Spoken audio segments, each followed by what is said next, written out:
कि corona vaccine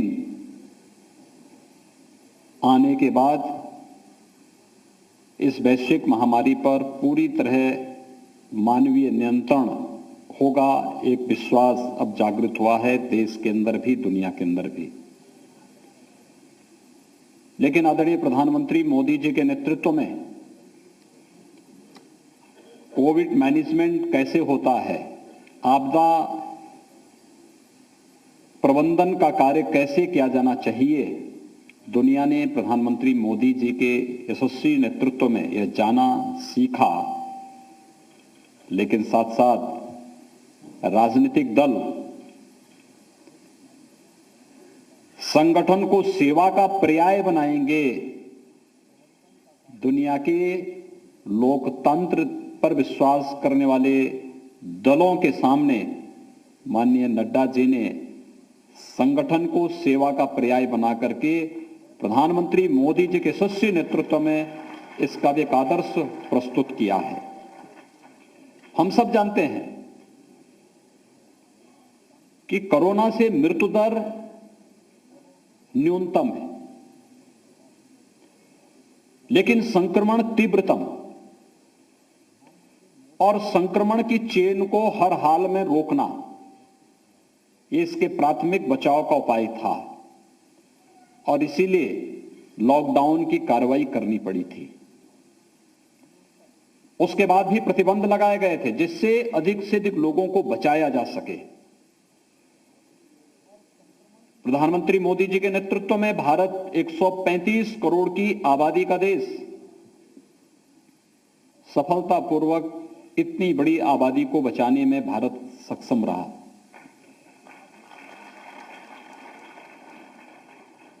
शासन अपने स्तर पर प्रयास किया, उसमें सफलताएं भी मिली, लेकिन राजनीतिक दल, आप दिन प्रतिदिन नेताओं के वक्तव्य सुनते होंगे, देखते होंगे, उनके आचरण को नजदीक से महसूस करते होंगे। राजधानी में आप लोग रहते हैं, प्रदेश के अन्य क्षेत्रों से, देश के अन्य क्षेत्रों से आपका संवाद बना रहता है और उस संवाद के कार्यक्रम को आपने महसूस किया होगा। उनके वक्तव्य, यानी कोरोना का पहला केस उत्तर प्रदेश में मार्च प्रथम सप्ताह में आया था। आज 22 जनवरी है, यानी लगभग 10.5 महीने बीत चुके हैं।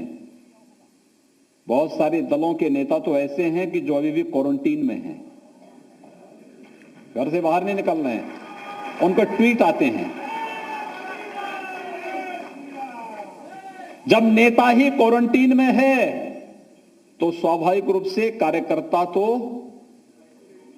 आइसोलेट होगा ही होगा। तो आइसोलेट कार्यकर्ताओं ने, उन दलों के कार्यकर्ता भी आइसोलेट हुए हैं। लेकिन इसके विपरीत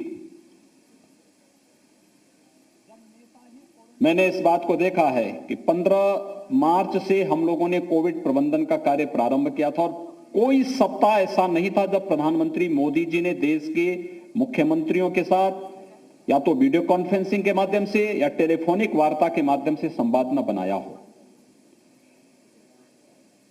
जान भी बचाना है, जहान भी बचाना है, इस मंत्र को देकर के हर स्तर पर राज्यों के साथ संवाद बनाना, उन्हें सहयोग करना, हर एक स्तर पर एक नया संबल देना, प्रोत्साहन देना, सकारात्मक सोच के साथ आगे बढ़ने के लिए कार्य करना, यह कार्य हुआ।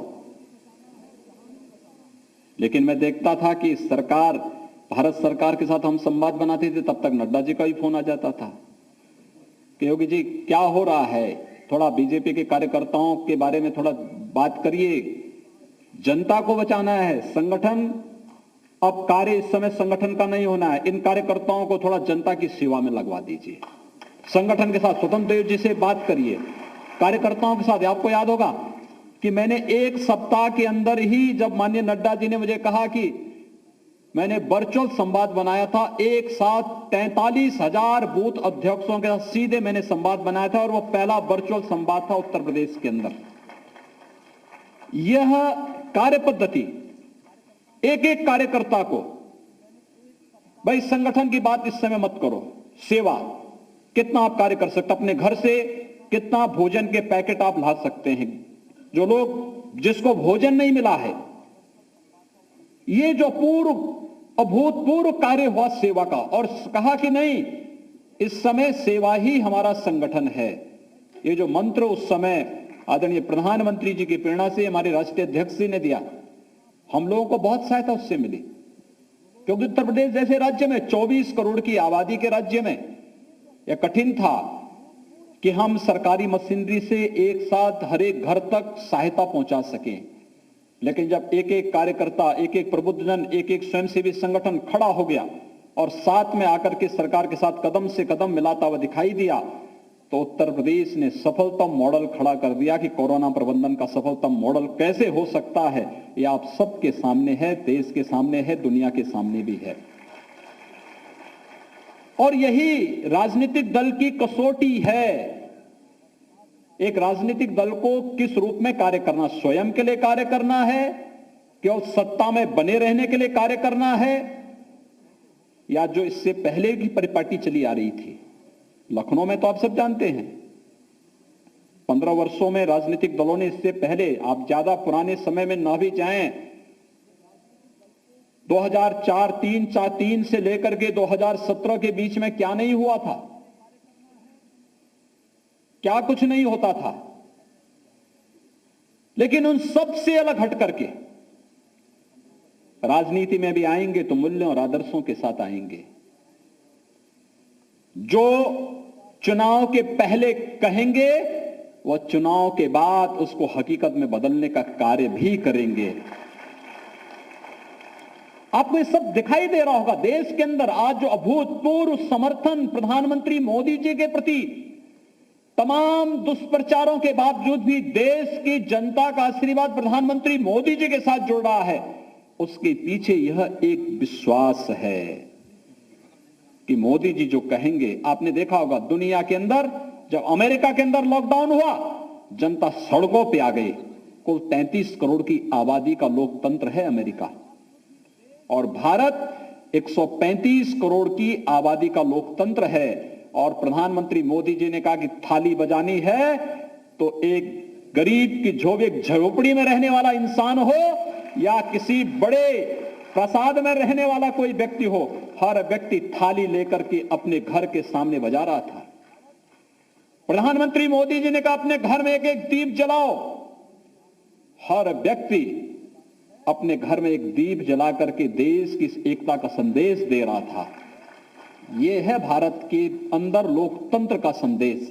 और लोकतंत्र का वह संदेश इसलिए क्योंकि याद करिए 26 मई 2014 की वह तिथि जब देश के प्रधानमंत्री के रूप में श्री नरेंद्र मोदी जी ने शपथ ग्रहण की थी। और शपथ ग्रहण के समय उन्होंने इस बात को कहा था कि देश के अंदर गांवों के लिए, गरीब के लिए, किसान के लिए, नौजवान के लिए, महिलाओं के लिए कार्य करेंगे। बिना भेदभाव के शासन की योजनाओं को इस देश की जनता जनार्दन तक पहुंचाने का कार्य करेंगे, लेकिन किसी के साथ भेदभाव नहीं करेंगे। योजनाओं पे योजनाएं देते गए, गरीब के लिए, किसान के लिए, नौजवान के लिए, महिलाओं के लिए। एक लंबी फेहरिस्त है योजनाओं की, लंबी फेहरिस्त है। परसों 3 दिन पहले प्रधानमंत्री जी के कर कमलों से हमने प्रदेश के अंदर 7,10,000 परिवारों को प्रधानमंत्री आवास योजना एक आवास उपलब्ध कराया एक दिन में। कुल मिलाकर के उत्तर प्रदेश में कितने आवास अब तक हम लोगों ने पिछले 3 सालों में दिए हैं?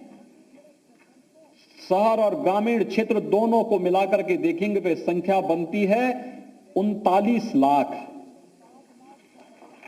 39 लाख प्रधानमंत्री आवास उत्तर प्रदेश के अंदर या तो बन चुके हैं या बनने की प्रक्रिया के अलग अलग चरणों में चल रहे हैं। यह काम पहले भी हो सकता था। इन गरीबों के पास मकान नहीं थे, या मकान जर्जर थे, या झोपड़ी में रह रहे थे, खाना बदोश की जिंदगी जी रहे थे।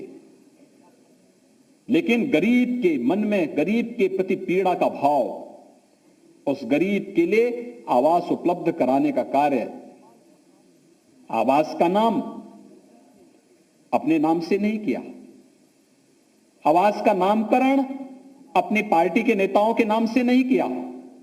प्रधानमंत्री एक संवैधानिक सत्ता है, प्रधानमंत्री के नाम पर यह आवास जाना जाएगा और देश की जनता देश की संवैधानिक सत्ता के प्रति सम्मान का भाव रखेगी। यह कार्य इन आवास योजनाओं के माध्यम से देश के प्रति जोड़ने का यह भाव, यह उन योजनाओं के माध्यम से देखने को मिल रहा है। एक एक योजनाओं को आप देखेंगे, उसमें न जाति का भू है, न परिवार का भू है, न किसी प्रकार की क्षेत्र का, न भाषा का, न मत का, न मजहब का, न संप्रदाय का, किसी प्रकार का नहीं। एक ही भाव है, एक भारत श्रेष्ठ भारत। यानी आज भी हम लोगों को क्या कहा जाता है, मुझे याद है चुनाव के पहले हम लोग एक बैठक में थे और बैठक में हमारे एक कार्यकर्ता ने कहा कि अगर बिजली का बिल समाप्त हो जाए तो जनता में वोट दे देगी। तो हमारे एक नेता ने कहा क्या कि हम केवल सत्ता के लिए राजनीति में आए हैं या देश के लिए आए हैं? अगर देश की हमें सोचना है तो एक सस्टेनेबल डेवलपमेंट की तरफ हमें जाना होगा, सतत विकास की तरफ हमें चलना होगा। और सतत विकास ये कि हम जनता को सुविधा देंगे लेकिन जनता को साथ साथ पुरुषार्थ करने के लिए प्रेरित करेंगे जिससे उसकी आने वाली पीढ़ी और खुशहाल हो सके। ये हमारा प्रयास होना चाहिए और ये प्रयास उसके जीवन में निरंतर खुशहाली की ओर उसे प्रेरित करेगा। सत्ता प्राप्त करना केवल हमारा लक्ष्य नहीं होना चाहिए, देश के बारे में हम सोचें, आने वाली पीढ़ी के उज्जवल भविष्य के बारे में हमें सोचना होगा और इस उज्जवल भविष्य के बारे में सोच ही है जो हमें दुश्मन देश के घर में जाकर के सर्जिकल स्ट्राइक करने तक के लिए प्रेरणा प्रदान कर देती है। यह वही सोच है कि गलती की किसी और ने, लेकिन अगर हमारे नेता ने कभी संकल्प लिया था कि इस देश में एक विधान, एक प्रधान और एक निशान रहेगा, दो प्रधान दो निशान और दो विधान नहीं चलेगा, तो उसको जब अवसर मिलेगा हम साकार करेंगे और कश्मीर से धारा 370 को हमेशा के लिए समाप्त करके देश के अंदर एक संदेश देने का काम भी किया है। यही कारण है कि चाहे वह किसी भी तबके के नागरिकों के लिए देख सकते हैं, योजनाओं का एक लंबा अंबार है और खास तौर पर यहां पर जो प्रबुद्ध जन बैठा हुआ है, और मैं चाहूंगा आप प्रधानमंत्री मोदी जी के ट्विटर हैंडल पे देखते होंगे, नमो ऐप का अवलोकन करते होंगे, प्रधानमंत्री जी को ट्वीट और रिट्वीट करते होंगे, एक एक योजना के बारे में जानकारी आपको मिलेगी। देखेंगे आप किस रूप में कितनी बड़ी सोच देश के लिए, ये भारतीय जनता पार्टी की सोच है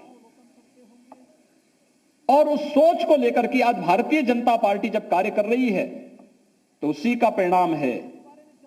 आपको याद होगा 2019 के लोकसभा चुनाव के पहले लोग कहते थे क्या राम जन्मभूमि का मुद्दा पार्टी रखेगी?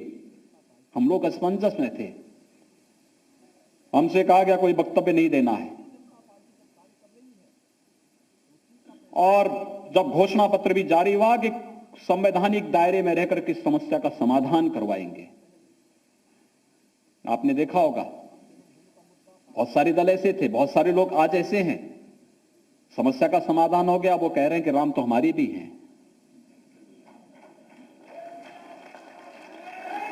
9 नवंबर 2019 के पहले वे लोग वक्तव्य देते थे कि न्यायालय में शपथ पत्र दाखिल करते थे, कहते थे इस समस्या का समाधान नहीं होना चाहिए, कोर्ट को इसको लंबा खींचना चाहिए। उससे पहले जब लोग सत्ता में थे तब कहते थे कि राम और कृष्ण तो मिथक हैं, ये वास्तविक है ही नहीं। और बहुत सारे लोग तो ऐसे भी कहते थे कि हम अयोध्या में परिंदा पर नहीं मार सकता है, अयोध्या में किसने क्या किया है हर व्यक्ति जान रहा है। और आज तो अयोध्या में प्रधानमंत्री मोदी जी ने भगवान राम के भव्य मंदिर के निर्माण कार्य को भी आगे बढ़ा दिया है। कितना आनंद का विषय है, जो कहा सो करके दिखा दिया है। गरीब कल्याण के लिए कोरोना प्रबंधन के माध्यम से देश की सुरक्षा के मुद्दे को लेकर के वैश्विक मंच में भारत की उपस्थिति को लेकर के आज भारत सॉफ्ट स्टेट नहीं बल्कि दुनिया का एक मार्गदर्शक स्टेट के रूप में दुनिया के सामने एक नए ओज और तेज के साथ, अपनी एक नई छाप के साथ दुनिया के सामने एक नए स्वरूप में सामने आया है, क्योंकि राजनीतिक दल ने उस प्रकार का नेतृत्व दिया है और भारतीय जनता पार्टी के कारण संभव हो पाया है। आज भारतीय जनता पार्टी के राष्ट्रीय अध्यक्ष माननीय श्री जेपी नड्डा जी का विगत 2 दिनों से संगठन को, सरकार के मंत्रियों को, कार्यकर्ताओं को, अलग अलग तबके के लोगों के साथ तो संवाद का कार्यक्रम था। उसी संवाद के कार्यक्रम में आज माननीय नड्डा जी का आगमन और यह संवाद का एक कार्यक्रम राजधानी के हमारे सभी प्रबुद्ध जनों के बीच में यहां पर प्राप्त हो रहा है। ऐसे यशस्वी पार्टी के राष्ट्रीय अध्यक्ष के रूप में उनका 1 वर्ष का कार्यकाल भी पूरा हुआ है।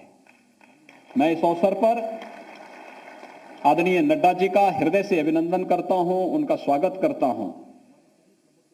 उनके स्वस्थ दीर्घ जीवन और एक यशस्वी कार्यकाल की भी कामना करता हूं और इस अवसर पर आदरणीय नड्डा जी को सादर आमंत्रित भी करता हूं कि वह अपना यशस्वी मार्गदर्शन लखनऊ के प्रबुद्ध जनों को दें और पार्टी के माध्यम से जो लोक कल्याण के विभिन्न प्रकार के कार्यक्रम कोटि कोटि कार्यकर्ता उनके मार्गदर्शन में कर रहे हैं, केंद्र की, प्रदेश सरकारों की योजनाओं को आम जन तक पहुंचाने का कार्य कर रहे हैं और किस संकल्प के साथ कर रहे हैं, इस दिशा से यहां का प्रबुद्ध जन ये सब जानने का उत्सुक होगा।